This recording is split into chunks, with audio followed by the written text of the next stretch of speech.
स्वयंपाकघरात वापरली जाणारी काळी मिरी आपल्या आरोग्यासाठी फायदेशीर असते. नंबर 1.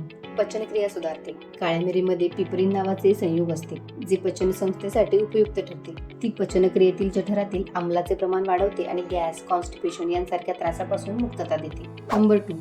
वजन कमी करण्यास मदत. काळ्या मिरीत असलेले थर्मोजेनिक गुणधर्म शरीरातील चरबी कमी करण्यास मदत करतात. ती चयापचय क्रिया सुधारते, ज्यामुळे वजन कमी होण्यास मदत होते. नंबर 3. कर्करोग प्रतिबंध. काळ्या मिरीमध्ये असलेले पिपरीन हे कर्करोगाच्या पेशीच्या वाढीला रोखण्याचे काम करते. काळ्या मिरीत असलेल्या अँटीऑक्सिडंटमुळे शरीरातील विषारी घटक बाहेर टाकण्यास मदत होते. नंबर 4. मेंदूच्या कार्यासाठी फायदेशीर. काळी मिरी ही आपली स्मरणशक्ती सुधारण्यास मदत करते. ती मेंदूतील न्यूरॉन्स सक्रिय करते, ज्यामुळे आपला मानसिक थकवा कमी होतो. नंबर 5. रोगप्रतिकार शक्ती वाढवते. काळ्या मिरीमध्ये अँटीऑक्सिडंट आणि अँटीबायोटिक गुणधर्म असतात, ज्यामुळे शरीरातील रोगप्रतिकार शक्ती वाढते. तसेच काळ्या मिरीचा उपयोग सर्दी, खोकला, दमा यांसारख्या त्रासांवर होतो.